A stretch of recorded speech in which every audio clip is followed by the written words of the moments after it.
Bonjour chers tous, j'espère que vous allez bien. Quant à moi, je vais super bien. Comme vous le constatez, je suis dans un environnement paisible et agréable. J'aime beaucoup la nature. Alors, la raison pour laquelle je fais cette vidéo, est la suivante. Lorsque je circulais sur la toile, en l'occurrence sur Facebook, j'ai vu un professeur qui s'était déshabillé. Lorsque je regardais les commentaires, d'aucuns d'autres disent que ce monsieur est devenu fou. En tout cas, l'attitude du monsieur m'a paru bizarre. Un enseignant qui s'est déshabillé devant ses élèves. Alors, la question qui m'amène ici, c'est de parler de la dépression. La dépression, qu'est-ce que c'est? Vu l'attitude de ce monsieur, d'autres vont dire non, c'est du mysticisme. La famille lui a laissé un sort, comme il travaille en Afrique, c'est ceci, c'est cela. Mais ce que nous oublions aussi, c'est la dépression qu'en Afrique, on oublie de parler souvent. J'ai constaté ces temps-ci, quelqu'un qui travaille, qui a une bonne condition de vie, en apparence, peut se jeter du balcon. D'autres même vont se suicider. Mais qu'est-ce qui entraîne ça? C'est la dépression. Et la dépression, c'est quoi? C'est lorsque l'esprit dit au corps que je suis fatigué. C'est lorsque, au niveau émotionnel, tu te sens plus, tu te sens épuisé, fragile et faible. Mais lorsque, en Afrique, quand un homme pleure, ou bien que quelqu'un à côté de nous, la personne exprime ses émotions, la personne est en train de pleurer, on dit on ne pleure pas. Quelqu'un travaille, quelqu'un se plaint d'une situation, on dit mais bon, toi tu as tout aimé, pourquoi tu es malheureux? Et tous ces éléments font que les gens se replient sur eux à cause du jugement, à cause du regard des autres. Pas peur qu'on méprise leurs propos, pas peur qu'on méprise leur opinion, pas peur qu'on méprise leur ressenti. Sinon, quelqu'un même qui, avant même de se déshabiller devant les gens, va manifester même quelques attitudes même. Quand quelqu'un n'est pas en phase, tu es avec une personne et que dès que tu sens que la personne n'est pas en phase, avec sa réaction normale, là, tu dois soit interpeller la famille, bien soit interpeller la personne. Quand le corps est malade, quand par exemple une personne ne se porte pas bien, la personne s'en va voir un médecin. Un médecin, dans le domaine de la santé, il y a plusieurs branches. Quand une personne a mal au cœur, la personne s'en va voir un cardiologue. Quand la personne a un problème de peau, la personne s'en va voir un dermatologue. Quand la personne a un problème au niveau des yeux, la personne s'en va voir un ophtalmologue. Mais comment se fait-il que lorsque nous avons un problème émotionnel, lorsque nous avons des réactions émotionnelles pas très normales, c'est-à-dire les TOC, qu'on appelle les troubles obsessionnels compulsifs, on refuse d'aller voir un psychiatre, on refuse d'aller voir un médecin, un psychiatre ou bien un psychologue. Ces personnes sont allées à l'école pour nous, pour tout le monde, comme les médecins généralistes, comme les cardiologues, comme les ophtalmologues et tous. Mais on va s'asseoir par peur que les gens nous critiquent. Et après, le pire arrive. Hier, lorsque j'ai vu sur les réseaux sociaux, franchement dit, j'étais beaucoup touchée. Les Blancs, eux, ils ont compris l'importance. On va mettre tout sur les sorciers. Oui, c'est vrai que les sorciers peuvent exister. Oui, c'est vrai qu'ils peuvent vouloir notre mal. Mais avant même de parler de ça, là, il faudrait faire un diagnostic au préalable. Parce qu'un médecin psychologue ou bien un psychiatre, après analyse, il peut savoir si tel problème est d'ordre spirituel ou bien si tel problème est naturel ou bien il y a un déréglage au niveau émotionnel. Dans l'œuvre de Le pouvoir de la pensée positive de Norman, c'est un spiritualiste, voire un pasteur, qui est dans la guérison de l'âme. tu écoutes, tu as pour vocation d'écouter les gens. Mais dans son cabinet, là où il est, il a mis en place les psychiatres, les psychologues. Avant qu'un patient ou bien une personne, il n'écoute une personne, la personne va chez le psychiatre d'abord, afin de faire une analyse au préalable, pour voir si ce problème est d'ordre spirituel ou d'ordre mental. Mais nous on refuse d'aller voir les psychiatres. Et le pire arrive. À nous les parents, nous les amis, quand quelqu'un vient nous voir pour dire j'ai tel souci, arrêtons de dire non, tu as tout et puis tu es malheureuse.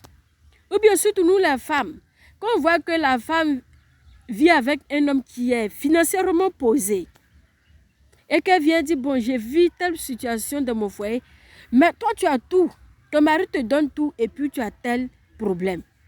Mais est-ce que sur tel argent résout tout? Il y a ce que l'argent peut résoudre. Et puis il y a ce que certaines situations ou bien certaines choses peuvent résoudre. Je prends un exemple. Quelqu'un qui a perdu un être cher, sur le champ, ce n'est pas l'argent que la personne veut. Parce que tu as tout lui donné l'or du monde. La personne ne sera pas heureuse. Parce qu'elle peut dire quoi? J'ai tout mais je ne suis pas heureuse. Parce que cet argent ne peut pas ressusciter ce parent. Mais la personne a besoin du réconfort, de l'attention. Parce que la dépression, c'est l'épuisement émotionnel. Quand ça ne va pas, il faut se tourner vers un ami. Il faut aller voir un gynécologue, je dis un gynécologue, autant pour moi, un psychologue ou bien un psychiatre. Tu peux dire non que peut-être l'analyse ou bien le coût du traitement sera plus cher, mais la santé n'a pas de prix. Ou bien, avant même d'avoir les moyens, même pour avoir voir un psychiatre ou bien un psychologue, tu peux aller à la pharmacie, expliquer le problème au pharmacien. Si tu as des troubles au niveau émotionnel, ou bien si tu n'arrives pas à dormir, monsieur le médecin, je n'arrive pas à dormir, il va te donner des antidépresseurs afin de calmer tes émotions. Parce que c'est quand les émotions, quand tu es épuisé émotionnellement, c'est à partir de là que tu n'arrives plus à contrôler tes actions. Alors qu'un homme doit dominer ses émotions. Un homme doit faire tout son possible pour contrôler ses actions. Quand toi-même tu es là et puis tu vois que tu commences, il y a certaines choses qui t'échappent, il y a certains événements qui t'échappent, certaines paroles qui t'échappent là, il faut commencer à te revoir, te poser des questions. La prière, oui, mais c'est Dieu aussi qui a donné l'intelligence aux médecins. Une fois, lorsque je lisais l'œuvre d'Esaïe Buton, il y avait un professeur compétent en physique-chimie que ses élèves adulaient bien. Le professeur vivait les assauts de sa femme. Il avait des réactions paranormales. Un jour, jusqu'il était au bout, devant ses élèves, ce professeur s'est déshabillé. Pourtant, d'autres avaient observé dès le départ qu'il y avait quelque chose sur le professeur qui ne clochait pas. Dans l'œuvre de Norman, les PDG, quand ils travaillent avec des employés et qu'ils voient que ces employés sont expérimentés, quand ils voient que l'énergie que ce monsieur donnait, il ne donnait plus, ou bien le travail commence à baisser, ses attitudes commencent à ne plus être normales, on les envoie chez les psychologues, ou bien Dieu monsieur, ou bien chez un psychiatre, Dieu monsieur, repose-toi, retrouve tes attitudes, jusqu'à ce que la personne vienne. Parce que même les Saintes Écritures nous le disent. L'esprit de l'homme le soutiendra dans la maladie et l'esprit abattu, qui le soutiendra? La Bible aussi va plus loin pour dire, une ville confrontée à des luttes internes ne peut subsister. L'homme qui est là, ce sont tes émotions qui te dirigent. Si tout à l'heure tu es malheureuse là, tes larmes vont couler mais sans que tu ne t'en rendes compte. D'autres me vont dire ne pas pleurer, mais les larmes viennent. C'est pourquoi on dit, un homme doit maîtriser ses émotions. Mais si tu vois que après avoir maîtrisé ses émotions, parce qu'il y a la nature aussi qui a ses règles, il y a des situations aussi qui nous dépassent. Et certaines personnes ne peuvent pas être au-dessus. Quand tu sais que tu ne peux pas être au-dessus d'une situation, et que la situation te fragilise, tourne-toi vers des spécialistes afin que ces spécialistes-là puissent te remonter au niveau émotionnel, au niveau moral. Ou bien voir des amis. À nous qui sommes aux alentours, arrêtons de minimiser la souffrance des autres. Arrêtons de minimiser l'expérience des autres. Parce que si on avait l'oreille pour écouter, l'oreille pour comprendre, l'oreille pour apaiser, et la bouche même encore pour apaiser, et pour modifier certains comportements de nos semblables, le pire même n'allait pas arriver. Mais nous-mêmes, souvent, qui sommes des amis proches là, on préfère être dans le jugement que d'écouter. Quelqu'un dit, je déprime, ta folie, il faut aller là-bas avec. Alors que la dépression, être déprimé ne signifie pas que je suis folle, ou bien tu es folle, ou bien la personne est folle.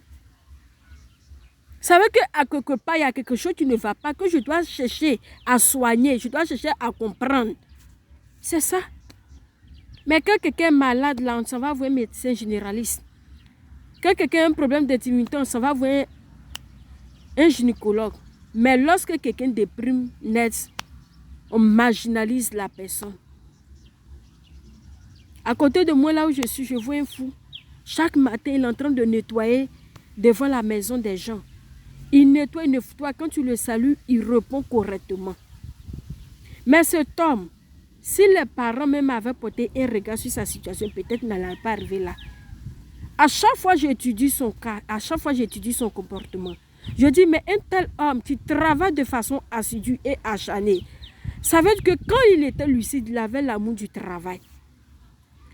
Mais au niveau de nos services, là, ce que nous oublions aussi, il y a le problème du burn-out, qui est l'épuisement professionnel. L'épuisement professionnel même peut conduire aussi à la dépression, chose que nous oublions. Je vous aime beaucoup. J'ose croire que ces messages vous ont touché.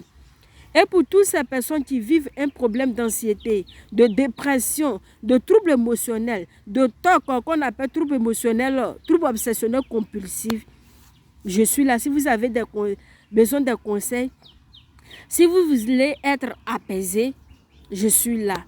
Je vous laisserai mon contact sous ce poste. Merci, que Dieu vous guérisse, qu'il vous apaise.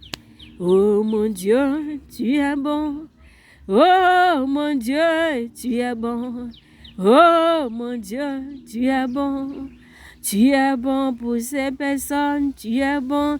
Oh mon Dieu, tu es bon. Oh mon Dieu, tu es bon. Oh mon Dieu, tu es bon. Tu es bon pour moi, tu es bon. Je suis Prao Manuela Davila. Je vous aime beaucoup. Passionné de la psychologie et de la sophrologie. Passionné des relations humaines, des branches humaines. Tout ce qui est en relation avec l'homme. Je suis passionnée de ça. Et cette vidéo, je fais cette vidéo pour que votre comportement, vos attitudes soient modifiées et que vous puissiez trouver du repos, de la paix, de la joie à travers cette vidéo. Merci, je vous aime. Que Dieu vous prenne en grâce. Amen.